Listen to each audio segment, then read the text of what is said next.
അപ്പൊ അടുത്തൊരു ചോദിച്ചാലേ ഇപ്പൊ നമ്മൾ ഒരുപാട് വിദ്യാർത്ഥികൾ വിദേശത്തേക്ക് MBBS റീസെന്റ് ഒരുപാട് കുട്ടികൾ പോകുന്നുണ്ട്. ഓക്കെ, പലരും പല റീസൺ ഒക്കെ ആയിട്ടാണ് പോകുന്നത്. ഒരു വിദ്യാർത്ഥി യൂണിവേഴ്സിറ്റി സെലക്ട് ചെയ്യണമെങ്കിൽ എന്തൊക്കെ മാനദണ്ഡങ്ങൾ അനുസരിച്ചിട്ടാണ് യൂണിവേഴ്സിറ്റി സെലക്ട് ചെയ്യേണ്ടത്, അല്ലെങ്കിൽ ഒരു കൺട്രി സെലക്ട് ചെയ്യേണ്ടത് എന്നുള്ളതാണ് നമ്മൾ ചോദിക്കുന്നത്.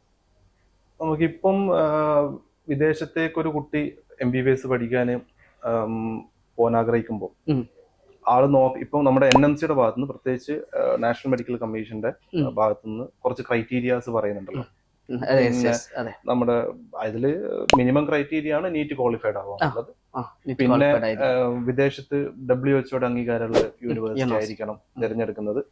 പിന്നെ പോകുന്ന സമയത്ത് യൂണിവേഴ്സിറ്റിനെ പറ്റി ഡീറ്റെയിൽ ആയിട്ട് അറിഞ്ഞിരിക്കണം നിങ്ങൾ. കാരണം യൂണിവേഴ്സിറ്റി മുമ്പ് ഈ MCA ലിസ്റ്റഡ് യൂണിവേഴ്സിറ്റി എന്നൊക്കെ പറയുന്നത് പോലെ ഇന്ന് അങ്ങനെ NMCക്ക് ഒരു ലിസ്റ്റഡ് യൂണിവേഴ്സിറ്റീസ് ഒന്നും ഇല്ല. ഇപ്പം ഒരു ലിസ്റ്റഡ് യൂണിവേഴ്സിറ്റീസ് ഇല്ലാത്തതുകൊണ്ട് പല രാജ്യങ്ങളിലായിട്ട് 100 കണക്കിന് യൂണിവേഴ്സിറ്റികൾ അവൈലബിൾ ആണ്. അപ്പൊ അതിൽ നിന്ന് ബെസ്റ്റ് നമ്മൾ തന്നെ തിരഞ്ഞെടുക്കണം എന്നുള്ളതാണ് NMC പോലും പറയുന്നത്. അപ്പം പിന്നെ മാത്രമല്ല, പിന്നെ ഉള്ളത് അവരുടെ ഈ ഇന്റേൺഷിപ്പ്, ആ കൺട്രിയിൽ തന്നെ ഇന്റേൺഷിപ്പ് കംപ്ലീറ്റ് ചെയ്യണം. മിനിമം 54 മാസം കോഴ്സ് ഉണ്ടായിരിക്കണം, കോഴ്സ് ഇംഗ്ലീഷിലായിരിക്കണം. ഇത്തരം കുറച്ച് കാര്യങ്ങളാണ് NMCയുടെ ക്രൈറ്റീരിയ. അതാർക്കും തന്നെ രാജ്യത്ത് തന്നെ ഇന്റേൺഷിപ്പ് ചെയ്യണം. അതൊക്കെയാണ് NMCയുടെ ക്രൈറ്റീരിയാസ് പറയുന്നത്. പിന്നെ അതിനപ്പുറത്ത് നമ്മളൊരു വിദേശത്തൊരു യൂണിവേഴ്സിറ്റീസ്, ഈ പറഞ്ഞതുപോലെ നമ്മളൊരു കൺട്രി ചൂസ് ഹിസ്റ്ററി നോക്കുന്നത് നല്ലതാണോ? ഹിസ്റ്ററി നോക്കണം, തീർച്ചയായിട്ടും ഹിസ്റ്ററി നോക്കണം. ഹിസ്റ്ററി നോക്കുമ്പോഴാണ് അവിടുത്തെ മുൻകാലങ്ങളിൽ എത്ര സ്റ്റുഡൻസ് പഠിച്ചിട്ടുണ്ട്, അവര് ഹിസ്റ്ററി അറിയുമ്പോൾ നമുക്ക് ആ ഒരു യൂണിവേഴ്സിറ്റി എത്രത്തോളം സ്റ്റേബിൾ ആണെന്നുള്ളത് എത്രത്തോളം പ്രാധാന്യം ഉണ്ടെന്ന് നമുക്കറിയാം. അവിടുത്തെ ഒരു ഫെസിലിറ്റീസ് കാര്യങ്ങള്. കാരണം ആ യൂണിവേഴ്സിറ്റി വർഷങ്ങളായിട്ടുള്ള യൂണിവേഴ്സിറ്റി ആണെങ്കിൽ അത്രയും എക്സ്പീരിയൻസ് ഉള്ള, ഇപ്പം ഉദാഹരണം പറയുകയാണെങ്കിൽ ഞാൻ പഠിച്ചിട്ടുള്ളത്, ഞാൻ കീവ് നാഷണൽ മെഡിക്കൽ യൂണിവേഴ്സിറ്റി അല്ലെങ്കിൽ ബൊഗൊമൊലെറ്റ്സ് യുക്രൈനിലെ ടോപ്പ് നമ്പർ 1 യൂണിവേഴ്സിറ്റി തന്നെയായിരുന്നു. വിദേശ രാജ്യങ്ങളിൽ പോലും പലയിടത്തും യുക്രൈനിലുള്ള ബൊഗൊമൊലെറ്റ്സിന് റാങ്കിങ് ഉള്ള യൂണിവേഴ്സിറ്റി നിങ്ങൾ സെലക്ട് ചെയ്യുന്നതിൽ ഒരു കഥയുണ്ട്. പിന്നെ പറയാം. അതല്ലാതെ ഇപ്പൊ എനിക്ക് ഈ ബൊഗൊമൊലെറ്റ്സ് എന്നുള്ള യൂണിവേഴ്സിറ്റിനെ പറ്റി തന്നെ പറയുമ്പോൾ, ഈ പറഞ്ഞ ഹിസ്റ്ററിയായിട്ട് പറയുമ്പോൾ, നമ്മുടെ തലയിലുള്ള നെർവ്സ്, ഒരു നെർവ് സെൽ ഉണ്ട് നമ്മുടെ ന്യൂറോൺസിൽ. അപ്പം ബെറ്റ്സ് എന്ന് പറയും. ബെറ്റ്സ് എന്ന് പറയുന്ന സെല്ല്, വ്ളാഡിമിർ ബെറ്റ്സ് എന്ന് പറയുന്ന സയന്റിസ്റ്റ് ആണ് ഈ സെല്ല് കണ്ടുപിടിച്ചത്. അപ്പം ഈ സയന്റിസ്റ്റ് പറഞ്ഞ ബൊഗൊമൊലെറ്റ്സ് യൂണിവേഴ്സിറ്റിയിലെ അനാറ്റമിസ്റ്റ് ആയിരുന്നു. അവിടുത്തെ ഒരു സയന്റിസ്റ്റ് ആണ്, മനസ്സിലായി. അപ്പൊ അതാണ് ആ യൂണിവേഴ്സിറ്റിയുടെ ഹിസ്റ്ററി. നമ്മുടെ മെഡിസിനിൽ തന്നെ ഒരു കണ്ടുപിടുത്തം നടത്തി, ഒരു കോൺട്രിബ്യൂഷൻ നടത്തിയിട്ടുള്ള ഒരാൾ മുമ്പ് പ്രാക്ടീസ് ചെയ്ത ഒരു യൂണിവേഴ്സിറ്റി. അപ്പൊ അത്രയും ഹിസ്റ്ററികളുള്ള യൂണിവേഴ്സിറ്റി. അപ്പൊ നമുക്ക് അവിടെ അതുകൊണ്ട് തന്നെ നമുക്ക് ആ ഒരു യൂണിവേഴ്സിറ്റിക്ക് അകത്ത് അത് ബേസ് ചെയ്തിട്ടൊക്കെ ഒരുപാട് കാര്യങ്ങൾ അറിയാനും കാണാനും പറ്റുന്നുണ്ട്. അത് അവർക്ക് അങ്ങനെ ഒരു ഹിസ്റ്ററി ഉള്ളത് കൊണ്ടാണ് നമുക്ക് അവർക്ക് അത് പ്രൊവൈഡ് ചെയ്യാൻ പറ്റുന്നത്. അത് നോക്കണം. ഈ റീസെന്റ് ആയിട്ട് വന്നിട്ടുള്ള യൂണിവേഴ്സിറ്റികളൊക്കെ ആണെങ്കിൽ മെയിൻ ആയിട്ട് കാണാൻ ഭംഗിയുള്ള ബിൽഡിങ്ങുകൾ ഉണ്ടാവും. അതിന്റെ അപ്പുറത്തൊന്നും അവർക്ക് അതിന്റെ ഒരു, ഈ പറഞ്ഞതുപോലെ നമുക്ക് പിന്നെ ഒരു സിലബസ് ബേസ്ഡ് ആയിട്ട് ഇങ്ങനെ പഠിച്ചു പോവാം. അത് നോക്കണം എന്ന് ഞാൻ പറയുന്നത്. മെയിൻ ആയിട്ട് പിന്നെ ഈ വർഷങ്ങളായിട്ട് എക്സ്പീരിയൻസ് ഉള്ള അല്ലെങ്കിൽ ഹിസ്റ്ററി ഉള്ള യൂണിവേഴ്സിറ്റീസിനാണ് പൊതുവെ ഈ റെക്കഗ്നേഷൻസും റാങ്കിങ് ഒക്കെ കൂടുതൽ. ആളുകൾ അത് നോക്കിയാണ് പോവുക കൂടുതലായിട്ട്. ഈ റെക്കഗ്നേഷൻസ് ആണല്ലോ നമുക്ക്, അതിനതുണ്ടോ, ഇതാണ് പൊതുവെ എല്ലാവരും ചോദിക്കുന്ന ചോദ്യങ്ങൾ, അതാണ് എല്ലാവരുടെ സംശയങ്ങളും. അപ്പം അത് നോക്കുന്നത് ഈ ഒരു യൂണിവേഴ്സിറ്റി നല്ലതാണെന്ന് അറിയാനാണ്. റെക്കഗ്നേഷൻസ് നോക്കാന്നുള്ളത് തന്നെയാണ് എന്റെ ഒരു അഭിപ്രായത്തിൽ. അങ്ങനെയുള്ള അത്യാവശ്യം നല്ല ഹിസ്റ്ററിയുള്ള യൂണിവേഴ്സിറ്റീസ് നല്ല റാങ്കിങ്ങിലായിരിക്കും അല്ലെ? തീർച്ചയായിട്ടും. നമ്മൾ അങ്ങനെ ഒരു കൺട്രി ചൂസ് ചെയ്ത് കഴിഞ്ഞാൽ ആ കൺട്രിയിൽ ഇത്തരം റാങ്കിങ് ഒക്കെ ഉള്ള ഏറ്റവും ബെസ്റ്റ് യൂണിവേഴ്സിറ്റീസ് മെയിൻ ആയിട്ട്. പിന്നെ പോപ്പുലേഷൻ ബേസ്ഡ് ഒക്കെ നോക്കുമ്പോൾ നമുക്ക് നല്ലതാണ് ആ ഒരു സിറ്റിയുടെ പോപ്പുലേഷൻ, അതിനനുസരിച്ച് പേഷ്യൻസ് കൂടുതൽ ഉണ്ടാവും. അത്തരം കാര്യങ്ങൾ നോക്കുന്നത് നല്ലതാണ്. ഒരു മേജർ സിറ്റി തിരഞ്ഞെടുക്കുന്നതാണ് എന്നും നല്ലത്. ഒരു കൺട്രിയുടെ അല്ലെങ്കിൽ നിങ്ങൾ തിരഞ്ഞെടുക്കുന്ന ആ സിറ്റിന്റെ പോപ്പുലേഷൻ ഒരു മേജർ സിറ്റി ആകുമ്പോൾ അവിടെ പോപ്പുലേഷൻ കൂടുതലായിരിക്കും. അപ്പൊ നമ്മൾ എന്നൊരു മേജർ സിറ്റി നമുക്ക് എല്ലാ ഫെസിലിറ്റീസും കിട്ടും. അതല്ല നമ്മൾ പോപ്പുലേഷനപ്പുറത്തും നമുക്ക് നമ്മുടെ സ്റ്റഡീസിനപ്പുറത്തും നമുക്ക് നമ്മൾ 5-6 വർഷം നമ്മുടെ യൗവനത്തിന്റെ ഏറ്റവും ബെസ്റ്റ് കാലഘട്ടമാണ് നമ്മൾ അവിടെ സ്പെൻഡ് ചെയ്യാൻ പോകുന്നത്. അപ്പോൾ അതില് നമുക്ക് വേണ്ട കുറെ കാര്യങ്ങളും അതായത് നമുക്ക് നമ്മുടേതായ രീതിയിൽ എക്സ്പ്ലോർ ചെയ്യാൻ കൂടെ പറ്റണം. അത് നമുക്ക് കിട്ടും ഈ ഒരു ക്യാപിറ്റൽ സിറ്റി തിരഞ്ഞെടുക്കുമ്പോൾ, അല്ലെങ്കിൽ അവിടെ മേജർ സിറ്റി തിരഞ്ഞെടുക്കാം. ഞാനതൊന്നും ഫോക്കസ് ചെയ്യുന്ന കാര്യമാണ്. എന്നും മേജർ സിറ്റി തിരഞ്ഞെടുക്കുക. നമുക്ക് ട്രാൻസ്പോർട്ട് ഫെസിലിറ്റീസ് ആണെങ്കിലും അതെ അതെ ബാക്കി ആ കൺട്രി ചെയ്യുന്ന അതേപോലെ എംബസിയുമായിട്ടുള്ള ഡോക്യുമെന്റേഷൻ ഒക്കെ ആണെങ്കിൽ എല്ലാത്തിനും എളുപ്പമാണ് കൺട്രി പ്രൊവൈഡ് ചെയ്യുന്ന ഏറ്റവും ബെസ്റ്റ് ഫെസിലിറ്റീസ് ഒക്കെ ഈ മേജർ സിറ്റികളിലാണ് ഏറ്റവും കൂടുതൽ പിന്നെ നമുക്ക് നമ്മുടെ ഒരു കരിയറിൽ നോക്കുമ്പോൾ നമുക്കത് ഏറ്റവും കൂടുതൽ പേഷ്യൻസ് വരുന്ന ഹോസ്പിറ്റൽസ് നമുക്ക് പോകാൻ പറ്റും. അപ്പം നമുക്ക് നല്ല പേഷ്യൻസിനെ ഒരുപാട് കാണാൻ പറ്റും. പൊതുവെ യൂറോപ്പിൽ പേഷ്യൻസ് കുറവാണ് കമ്പാരിറ്റീവ്ലി ഇപ്പൊ ഇന്ത്യ പോലെ ഡിസീസ് ഒന്നും ഇല്ലാത്ത കൺട്രി ആണല്ലോ. അപ്പൊ അതുകൊണ്ട് തന്നെ കുറവുണ്ട്. പക്ഷെ നമുക്ക് ഈ മേജർ സിറ്റീസ് തെരഞ്ഞെടുക്കുമ്പോൾ നമുക്കത് അതിന്റെ മാക്സിമം നമ്പർ അപ്പൊ അത്തരം കുറെ കാര്യങ്ങൾ നല്ല എക്സ്പീരിയൻസ് ആവും ചെയ്യും തീർച്ചയായിട്ടും. പിന്നെ ഈ യൂണിവേഴ്സിറ്റി എക്സ്പീരിയൻസ് ആണല്ലോ നമ്മളെ എക്സ്പെർട്ട് ആക്കുന്നത് അല്ലേ? അതെ തീർച്ചയായിട്ടും. നമുക്ക് നമ്മുടെ പഠിക്കുന്ന സമയത്ത് നമ്മൾ കാണുന്നതും അറിയുന്നതും അത് തന്നെയാണ് നമുക്ക് മുന്നോട്ട്, അത് വെച്ചിട്ട് തന്നെയാണ് നമ്മൾ മുന്നോട്ട് പോകുന്നത്. പിന്നെ ഈ ഒരു പൊതുവെ കൺട്രികൾ തിരഞ്ഞെടുക്കുമ്പോൾ ആളുകൾക്ക് പൊതുവെ ഞാൻ ഒരു തെറ്റായിട്ട് എനിക്ക് തോന്നിയിട്ടുള്ള കാര്യം മലയാളികളുള്ള സ്ഥലം നോക്കി അത് കറക്റ്റ്. അതുപോലെ ഫാമിലികളുള്ള അയൽവാസികളുള്ള എനിക്ക് തോന്നിയിട്ടുള്ളത് ഇപ്പം നമ്മള് ഇവിടുന്ന് ഒരു മാസത്തിന് ഗൾഫിലേക്ക് വിസിറ്റ് പോയി കഴിഞ്ഞാല് ഇവിടുന്ന് പോകുമ്പം ഇവിടുത്തെ കുറെ ബേക്കറി സാധനങ്ങളൊക്കെ അങ്ങോട്ട് കൊണ്ടുപോകും. അവിടെ എത്തിയിട്ട് അവിടുന്ന് നാട്ടിലെ ഫുഡ് എന്താ അവിടെ കിട്ടാൻ നോക്കും. കഴിഞ്ഞ മാസം ഇത് കഴിച്ചിട്ട് ഇതേ രീതിയാണ് നമ്മൾ വിദേശത്ത് പോവാണെങ്കിലും ആളുകൾ ഏറ്റവും കൂടുതൽ മലയാളികൾ ഉണ്ടോ അവിടെ, പിന്നെ ഒരുപാട് ആളുകളുണ്ട്, അറിയുന്ന ആളുകളുണ്ടോ, അങ്ങനെയൊക്കെയാണ് നോക്കാം. നമ്മൾ ഓൾറെഡി ഒരു വിദേശ രാജ്യത്തോട്ട് പോവാണ്. നമ്മൾ അവിടെ എന്ത് തന്നെയാണെങ്കിലും നമ്മൾ അവിടെ അഡാപ്റ്റ് ചെയ്യണം. അത്ര നമുക്ക് അതിന് തയ്യാറായിട്ടാണ് നമ്മൾ പോകുന്നത്. നമ്മുടെ ഒരു പാഷൻ എന്ന് പറയുന്നത് നമ്മുടെ മെഡിസിൻ കംപ്ലീറ്റ് ചെയ്യുക, നമ്മളത് പഠിക്കുക എന്നുള്ള കാര്യം മാത്രമാണ്. നമ്മൾ പോകുന്നത് എന്തും അഡാപ്റ്റ് ചെയ്യാൻ തയ്യാറായിട്ടാണ്. ഞാനത് നോക്കണ്ടെന്നല്ല പറയുന്നത്. അപ്പൊ അത് നോക്കുന്നതോട് കൂടിയിട്ട് നമ്മുടെ യൂണിവേഴ്സിറ്റി കൂടെ നോക്കണം. യൂണിവേഴ്സിറ്റിക്ക് ഒന്നും വില കൊടുക്കാതെ ഇത്തരം കാര്യത്തിന് കൂടുതൽ പ്രാധാന്യം കൊടുക്കരുത്, ചെയ്യരുത്. കാരണം ഞാൻ കുട്ടികളോട് പറയുന്ന ഒരു പോയിന്റ് ആണ്, എന്നും യൂണിവേഴ്സിറ്റി അവിടുത്തെ ഫാക്കൽറ്റി, അവിടുത്തെ പഠിക്കുന്ന കുട്ടികൾ, പഠിച്ചിറങ്ങിയിട്ടുള്ള കുട്ടികളുടെ എക്സ്പീരിയൻസ് കാര്യങ്ങൾ അതൊക്കെ തന്നെ നോക്കണം. പിന്നെ അതോടൊപ്പം ഞാൻ പറഞ്ഞ പോലെ മേജർ സിറ്റിയിലാണ് ആ യൂണിവേഴ്സിറ്റി ഉള്ളത്. ആ യൂണിവേഴ്സിറ്റിയുടെ റെക്കഗ്നേഷൻസ്, റാങ്കിങ്, പിന്നെ ആ യൂണിവേഴ്സിറ്റി എത്രത്തോളം ഇപ്പോഴും പ്രത്യേകിച്ച് ഇന്ന് വിദേശത്ത് പോകുമ്പം ഒരുപാട് ഈ പഴയ സോവിയറ്റ് കൺട്രികൾ ഒരുപാടുണ്ട്. ഒട്ടുമിക്ക കൺട്രി അതിൽ തന്നെയാണ്. അതില് ഒരുപാട് കൺട്രികൾ ഇപ്പോഴും അപ്ഡേറ്റഡ് ചെറിയ കൺട്രികൾ ഒരുപാട് കൺട്രികളുണ്ട്. അപ്പൊ അവര് ഇപ്പോഴും അവരുടെ ലാബുകളാണെങ്കിലും അവരുടെ പ്രൊവൈഡ് ചെയ്യുന്ന ഫെസിലിറ്റീസ് ആണെങ്കിലും ഒക്കെ ഇപ്പോഴും ആ സമയത്തുള്ള കാലത്തുള്ള ലാബുകളാണ്. ശരിയാണ്, നമ്മളത് യാത്ര ചെയ്യുമ്പോൾ നമുക്ക് മനസ്സിലാവുന്നു. ഇന്നും അത് തന്നെ പല രാജ്യത്തിന് പേര് പറയാൻ പറ്റില്ല. പറഞ്ഞു കഴിഞ്ഞാൽ ഏറ്റവും കൂടുതൽ കുട്ടികൾ പോകുന്ന ചില രാജ്യങ്ങളൊക്കെ ഉണ്ട്. അതുകൊണ്ട് നമ്മളത് പറയുന്നില്ല. കോമൺ ആയിട്ട് കാര്യങ്ങൾ നമ്മൾ നോക്കണം എന്നുള്ളതാണ്. അതായത് ഇത് വിഷയം പല കുട്ടികൾ മനസ്സിലാവണത് കുട്ടികൾ അവിടെ എത്തിയതിനു ശേഷം മനസ്സിലാവണത് അയ്യോ ഈ കൺട്രി ഇങ്ങനെയാണോ എന്നുള്ളത്. പക്ഷെ അത് അവിടെ എത്തിയതിനു ശേഷം വേറൊന്നുണ്ട്, നമുക്കറിയില്ല ഇതിനേക്കാളും വലുത് എന്താ ഉള്ളതെന്ന്. അത് കണ്ടാലല്ലോ നമുക്ക് അറിയാൻ പറ്റുള്ളൂ. അത് ശരിയാണല്ലോ, ഇത് കാണാത്തല്ലോ പോകുന്നത്. അവിടെയുള്ള പിന്നെ ആളുകൾ പറയാ ഇതാണ് ഏറ്റവും ടോപ്പ് എന്നാണ്. അപ്പൊ ഇവരെടുത്ത് വേറൊരാൾ വന്ന് ചോദിച്ചു കഴിഞ്ഞാൽ പോലും അവര് പറയും എല്ലാം ഉണ്ടെന്ന് പറയും. എനിക്ക് ഈവൻ ഈ അടുത്ത് ഒരു അനുഭവം ഉണ്ട്. ഫസ്റ്റ് ഇയറിലുള്ള ഒരു കുട്ടിയുടെ അനുഭവം. ആ കുട്ടി പറയുന്നത് ഫസ്റ്റ് ഇയറിൽ തന്നെ ഹോസ്പിറ്റലിലൊക്കെ ഒരുപാട് ക്ലാസ്സുകൾ വരുന്നു. ഫസ്റ്റ് ഇയറിൽ ഒരുപാട് ഫസ്റ്റ് ഇയർ എത്തിയിട്ടുള്ള കുട്ടിയാണ്.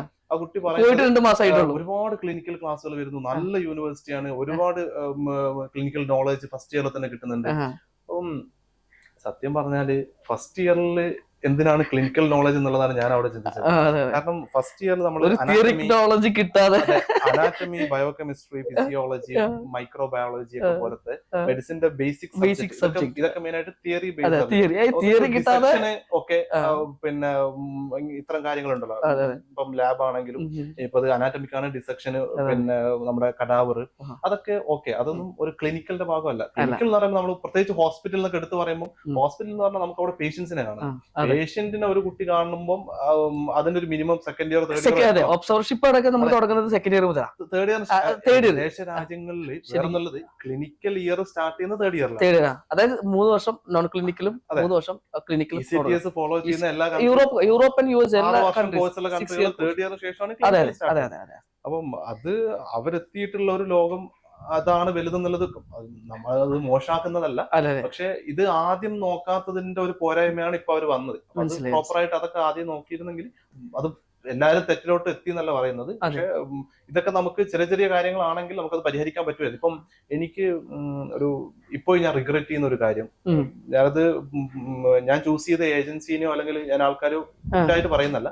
ഇപ്പം ഞാൻ MBBS അബ്രോഡ് പോവാന്നുള്ള കാര്യം ഫസ്റ്റ് എന്റെ തോട്ടിൽ വന്ന് അപ്പൊ അതിന്റെ എൻക്വയറി കാര്യങ്ങളൊക്കെ നടത്തുമ്പോൾ എനിക്ക് ഒരുപാട് ഇൻഫർമേഷൻ ഒന്നും കിട്ടിയിട്ടില്ല.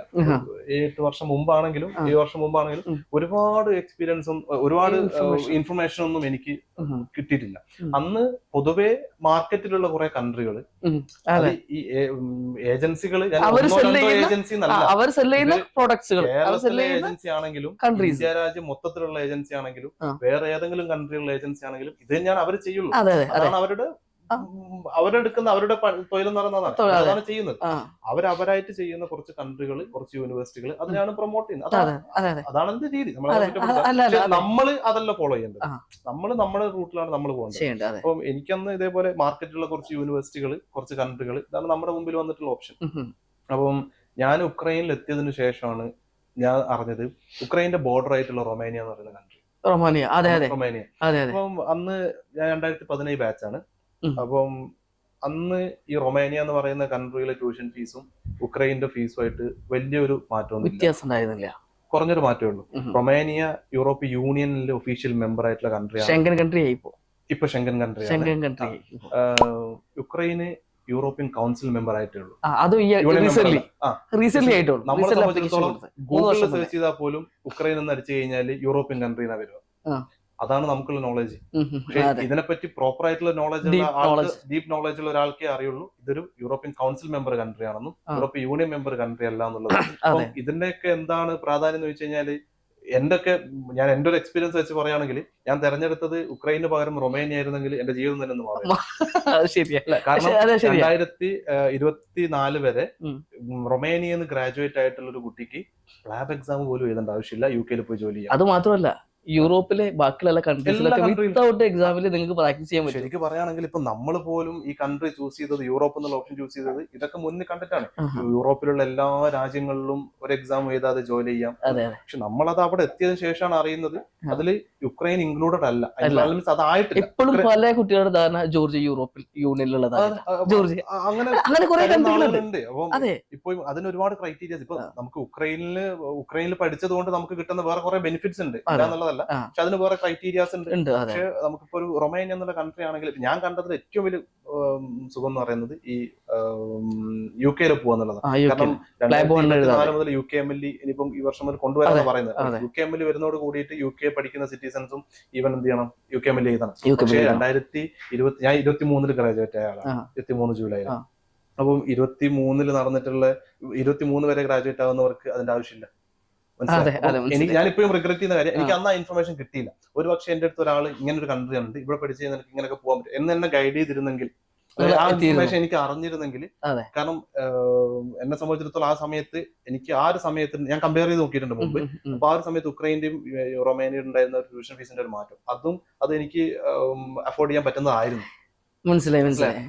അത് ഞാൻ തെരഞ്ഞെടുത്തതിലുണ്ടായ ചെറിയൊരു പോരായ്മ. ഇപ്പോഴും ശരിക്കും ആ ഒരു പല കൺസൾട്ടൻസികൾക്കും ഇപ്പോഴും ആ ഒരു ഇൻഫർമേഷൻ ഇപ്പോഴും ഇല്ല, ഒരു അപ്ഡേറ്റ് ഇല്ലാത്ത. ഇപ്പം എനിക്ക് എന്റെ ഒരു പേഴ്സണല് എന്നാൽ ഇപ്പൊ ഒരുപാട് മാറിയിട്ടുണ്ട്.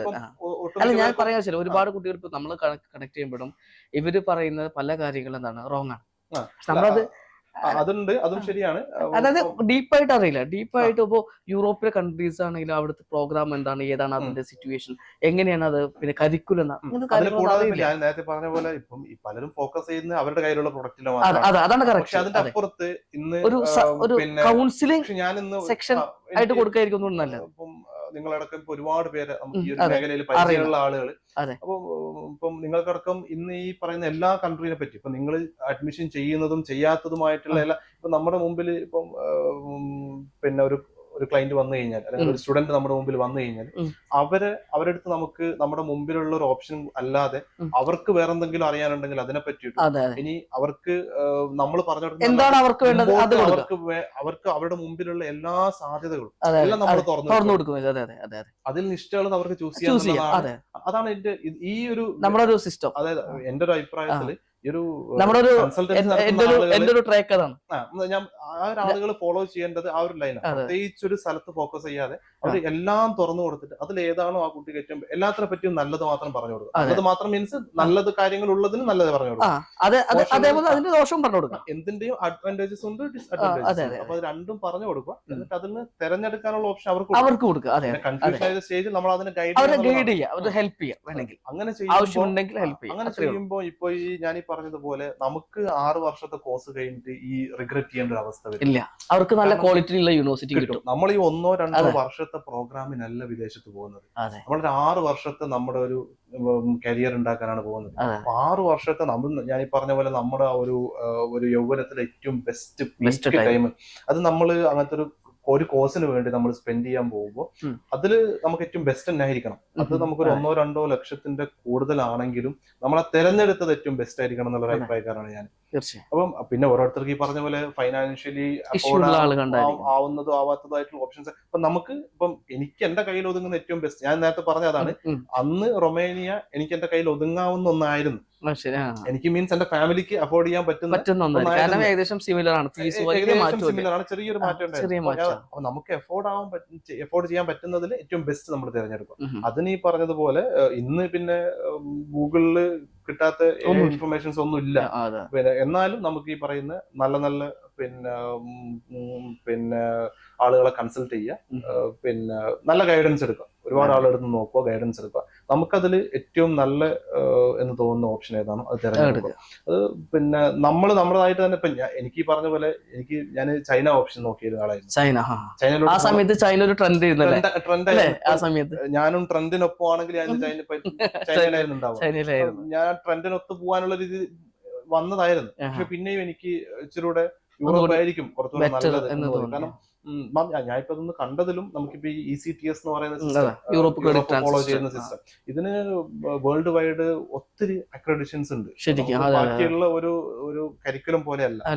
നമുക്കിപ്പോ ഇപ്പൊ ഞാൻ എന്റെ FMG കംപ്ലീറ്റ് ചെയ്ത് ഇനിയിപ്പം നാട്ടിൽ നിന്ന് ഇന്റേൺഷിപ്പ് കൂടെ കംപ്ലീറ്റ് ചെയ്ത് എനിക്ക് മറ്റുള്ള ഏതെങ്കിലും ഒരു കൺട്രിയുടെ എക്സാമിന് വേണ്ടി പ്രിപ്പയർ ചെയ്യാനോ അല്ലെങ്കിൽ അവിടെ ഒരു ജോബിന് വേണ്ടി ഞാൻ ഇവിടുത്തെ ഒരു എക്സ്പീരിയൻസിന് ശേഷം ജോബിന് വേണ്ടി അപ്ലൈ ചെയ്യുമ്പോഴോ എനിക്ക് ഞാൻ ഒരു യൂറോപ്യൻ കരിക്കുലം കംപ്ലീറ്റ് ചെയ്ത ആളാണ്, അല്ലെങ്കിൽ ECTS കംപ്ലീറ്റ് ചെയ്ത ആളാന്നുള്ള രീതിയിൽ എനിക്ക് പല രാജ്യങ്ങളിലും എനിക്ക് പിന്നെ നല്ല റെക്കഗ്നേഷൻസും അക്രഡിഷൻസും കിട്ടും. അത് നിങ്ങൾ PGക്ക് ഉപകാരപ്പെടും, ഒത്തിരി ഉപകാരപ്പെടും. അത് പ്രത്യേകിച്ച് PG നമുക്ക് വിദേശത്താണ് ഏറ്റവും നല്ലത്. MBBS നാട്ടിലാണ് ബെറ്റർ എങ്കിലും നമുക്ക് ഐ മീൻ കമ്പാരിറ്റീവ്ലി ഇവിടുത്തെ ഈ ക്ലിനിക്കൽ എക്സ്പീരിയൻസും കാര്യങ്ങളൊക്കെ വെച്ചിട്ട് അപ്പം പക്ഷേ PG സീറ്റ് കൂടുതലുള്ളതും PG എല്ലാം കൊണ്ടും സ്പെഷ്യലൈസ് അല്ലെ പ്രോഗ്രാംസ് കൂടുതലുള്ളതും യൂറോപ്പ് ഏറ്റവും ബെസ്റ്റ് യൂറോപ്യൻ രാജ്യങ്ങൾ തന്നെയാണ്. പിന്നെ ഈ അലോപ്പതി എന്ന് പറയുന്നത് യൂറോപ്പാണല്ലോ കണ്ടുപിടിച്ചത്. ഏഷ്യയിലോട്ടൊക്കെ പിന്നെ വന്നതാണ്. അപ്പം യൂറോപ്പിലുള്ള അതിന്റെ ഒരു വേരാണ് അവിടെ ഉള്ളത്. അപ്പൊ അതിൽ നമുക്ക് അപ്പൊ നമുക്ക് യൂറോപ്പിലോട്ട് പോയിട്ട് പഠിക്കുമ്പോഴുള്ള കാര്യം പ്രത്യേകിച്ച് PG എന്ന് പറയുന്നത് കംപ്ലീറ്റ് ക്ലിനിക്കലി ബേസ്ഡുള്ള പഠനമാണ്. അപ്പൊ നമുക്കത് അതുകൊണ്ട് തന്നെ ഏത് കൺട്രിയിലാണ് നമ്മൾ അവിടുത്തെ ലോക്കൽ ലാംഗ്വേജിൽ മാത്രമേ നമുക്ക് PG ചെയ്യാൻ പറ്റുള്ളൂ. അപ്പം അതിന്റെയൊക്കെ ഉപകാരം നമ്മൾ ഈ യൂറോപ്പിൽ പഠിച്ചതിന്റെ ഒരു ഉപകാരം നമുക്ക് അതിന് മുമ്പോട്ട് ECTS എന്നുള്ള സിസ്റ്റം പഠിച്ചത്. അപ്പൊ എനിക്കത് പൊതുവെ ആളുകൾ തിരഞ്ഞെടുക്കുമ്പോൾ ഈ ECTS സിസ്റ്റം ഫോളോ ചെയ്യുന്ന ഏറ്റവും ബെസ്റ്റ് കൺട്രി തിരഞ്ഞെടുക്കുന്നത് നല്ലതായിരിക്കും എന്നാണ് എന്റെ ഒരു അഭിപ്രായം. ECTS Europe credit transfer system follow ചെയ്യുന്ന ആളുകൾ യൂണിവേഴ്സിറ്റീസ് ആ കൺട്രിയിലെ ഏറ്റവും ബെസ്റ്റ് യൂണിവേഴ്സിറ്റി തിരഞ്ഞെടുക്കുന്നതിൽ അതായിരിക്കും നല്ലത്. എന്റെ ഒരു ഫ്യൂച്ചർ അല്ലെ അവരുടെ ഫ്യൂച്ചർ ആയിട്ട് അവർക്ക് PG ചെയ്യാനാണെങ്കിലും ജോലി ചെയ്യാനാണെങ്കിലും അത് ഉപകരിക്കും. മുമ്പോട്ട് എന്തായാലും നമുക്ക് ഉപകാരമായിട്ട് വരും.